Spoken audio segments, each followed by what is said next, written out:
Hi friends, welcome to World Explorer.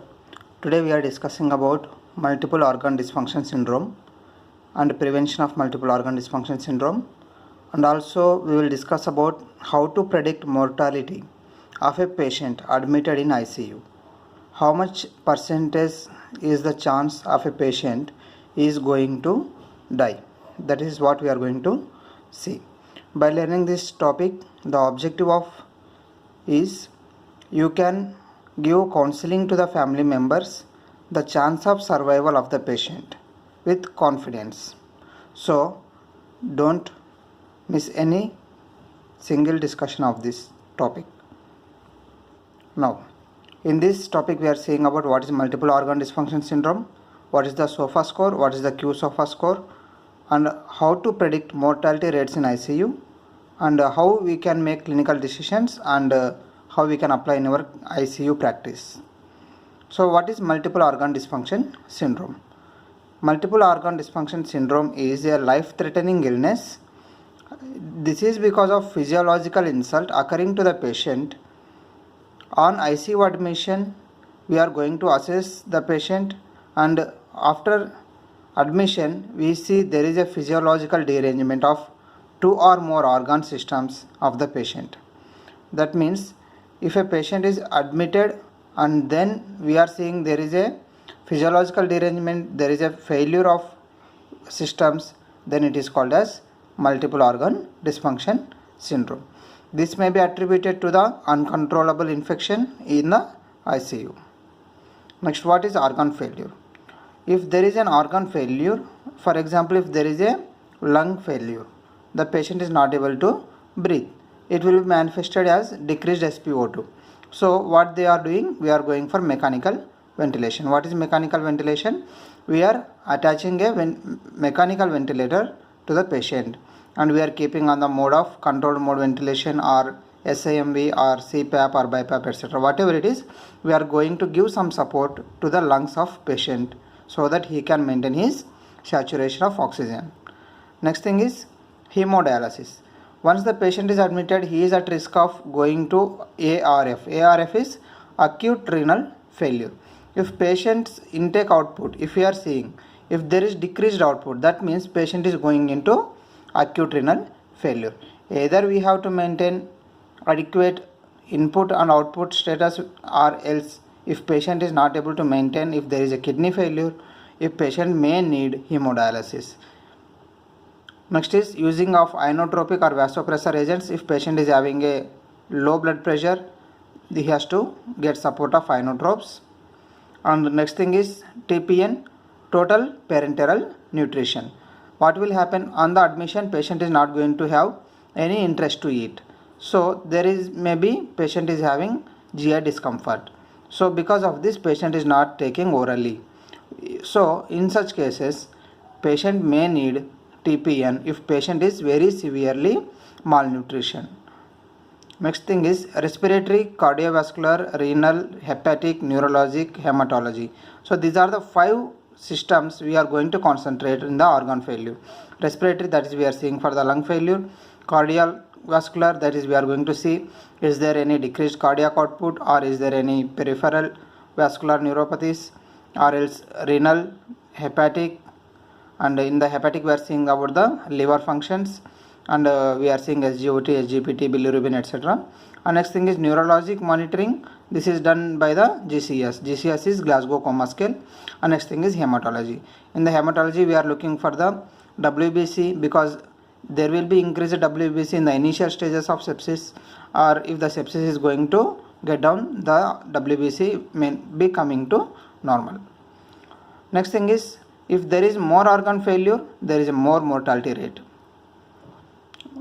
We also see the edema, inflammation, ischemia, necrosis. These are also maybe the causes of organ failure. Now let's discuss about lung. If there is a normal gas exchange alteration, then the patient is going to have hypoxemia.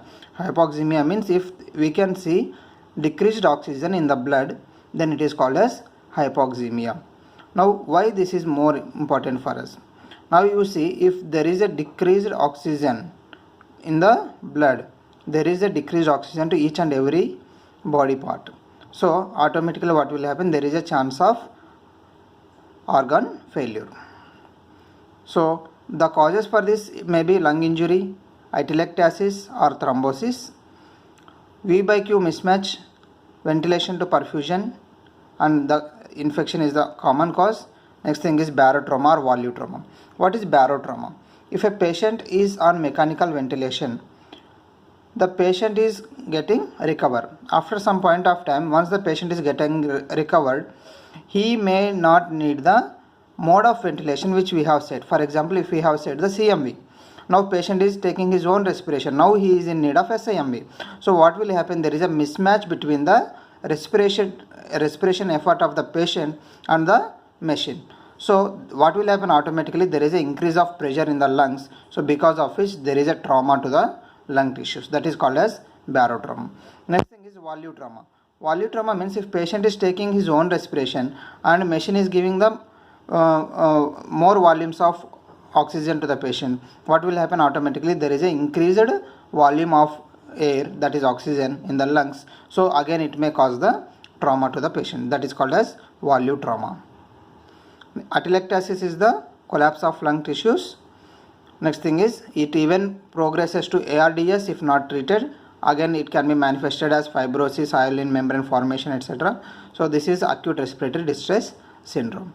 So these are all the criteria how we can identify is there a lung dysfunction or not. Next thing, kidney. The main symptom is oliguria. Oliguria is decreased urine output, and second thing is lab value.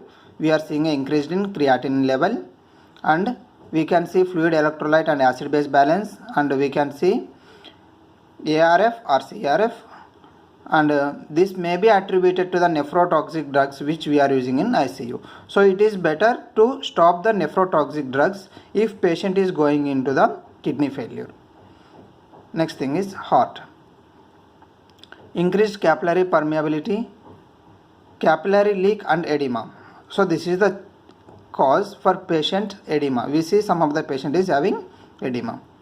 Next thing is reduced peripheral vascular tone and alteration in the blood flow, microvascular plugging and stasis, arteriovenous stenting, high mixed venous saturation, myocardial depression. So what will happen in the heart? If there is a decreased peripheral vascular tone, we see there is a decreased circulation pattern in the body. So this again may lead to stasis. What is stasis? It is stopping of a flow. Once there is stasis, there is a chance of coagulation. So if there is coagulation, again it may lead to DIC, what we call as disseminated intravascular coagulation. So such type of things again lead to heart failure. Next thing, hypotension. So usually this is manifested as hypotension. Once we see the patient is going into hypotension, again we should be very careful of maintaining the normal blood pressure of a patient with the use of inotropes. Next thing is GI system. In the GI system, once the patient is admitted, they are having the intolerance of enteral feeding. Even they may manifest diarrhea or else abdominal distension like bloating, and there is a hepatic dysfunction, and elevated C-reactive protein and alpha-1 antitrypsin is the lab values we can see, and decreased albumin. Next is neurological symptoms. Glasgow Coma Scale is the assessment tool which we use in ICU.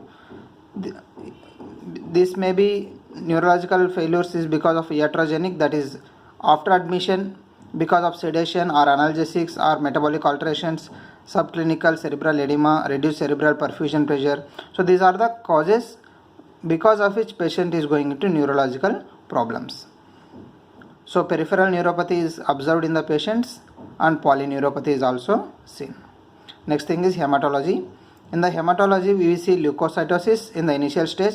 Leukocytosis is attributed to the sepsis. Sepsis is nothing but infection. So even we can see mild anemia because of bone marrow suppression. And next thing is thrombocytopenia. We see decreased platelet count in the patients. And next thing is DIC. DIC is disseminated intravascular coagulation. And next thing, this may be attributed to heparin. Once if we are using heparin more and more in the ICU patient, it even lead to thrombocytopenia. So if patient is having thrombocytopenia, it is better to stop heparin. Next thing is immunologic response. In this, it is a delayed hypersensitivity reaction. This is also called as nosocomial or ICU acquired infection. Means patient is not having any infection at the time of admission in the ICU, but he is developed this infection after admitting in the ICU. That is called as nosocomial infection. What are the common microorganisms? Negative staphylococci, enterococci, candida and pseudomonas. Next system we are concentrating is on endocrine. In the endocrine, hyperglycemia and insulin resistance is very common. If patient is having hyperglycemia, that is increased RBS, the patient may need GIK protocol, that is glucose, insulin and potassium. So this type of protocols they are using to correct the hyperglycemia. Next thing is sick euthyroid syndrome and adrenal insufficiency is very common. Now we are going to see what is SOFA score. SOFA score is a tool by which we can assess the or predict the mortality rate of a patient. That is called as SOFA score. So in the SOFA score we are concentrating on the 6 organ systems, that is, and again we are grading from 0 to 4. 0 is the normal and 4 is very severe, and SOFA score greater than 15 is associated with the mortality rate of greater than 80%. If SOFA score is 15, the patient is having 80% chance of going to die. Next thing is SOFA is nothing but sequential organ failure assessment. Calculate SOFA score on the admission and also every day, that is after 24 hours you have to check the SOFA score. Now what is most important here is the criteria which we are considering to include in the SOFA score should be the worst score, that is the maximum score you have given in the last 24 hours you are going to sum up in the next day, that is called as SOFA score. So explain the prognosis to family members. This becomes very easy.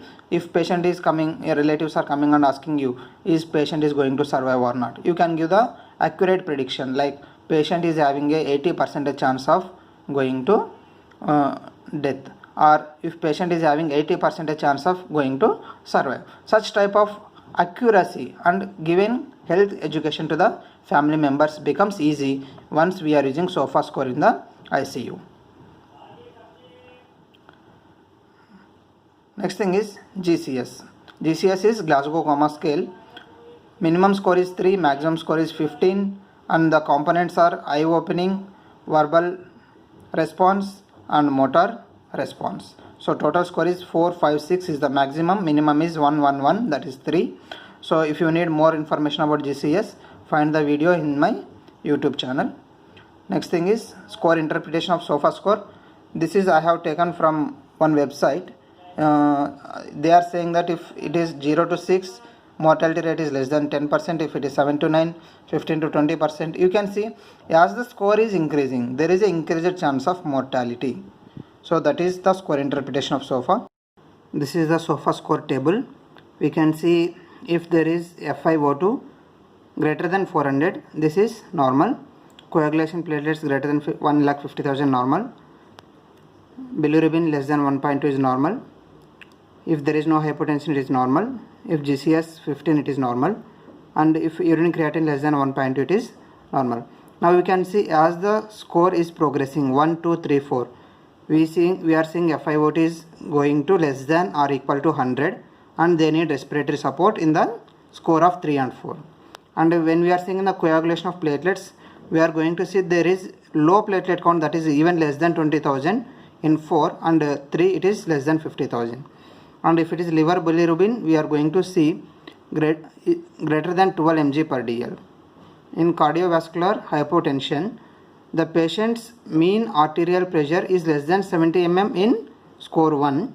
That is, mean arterial pressure is calculated with the formula of systolic blood pressure plus 2 into diastolic blood pressure for whole by 3.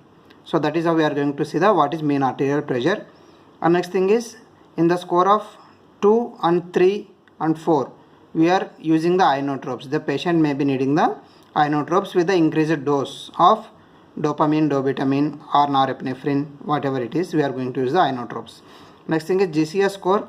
We are going to see 15, that is normal in the 0, and once it is less than 6 it is very severe. And we are seeing the urine creatinine, that is if greater than 5 mg per dl the patient is in 4th stage, or if it is 3.5 to 4.9, and SOFA score is we are going to give 2 to 3.4. So if we are able to see all these parameters, and if we are able to add the worst parameter in the last 24 hours, we are going to get the SOFA score, and based on this we are going to predict the mortality of the patient. Next is Q-SOFA score.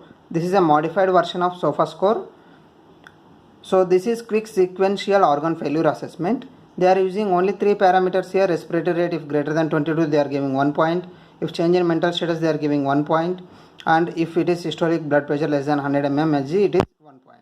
So they are using these 3 parameters, and if the score is 2 points or more, then they are going to say this is an organic dysfunction. Now sepsis 3.0, they are using the Q-SOFA score. In this GCS, if less than 15, respiratory rate greater than 22, heart rate less than 100 mmHg. So that is the Q-SOFA score. Next thing is prevention of multiple organ dysfunction syndrome. First thing is strict infection control policies of the ICU. Next thing is prevention of respiratory infections such as ventilatory associated pneumonia. Next is minimize the barotrauma and have weaning policies in the ICU. Next thing is avoidance of nephrotoxic drugs, stress ulcer prophylaxis with H2 blockers, and enteral nutrition, DVT prophylaxis with SCD, that is sequential compressive devices, and the next is SDD, that is selective decontamination of digestive tract. This is the reference from which I have taken the information, and if you like this video, subscribe, comment and share to your friends and family members. Thank you.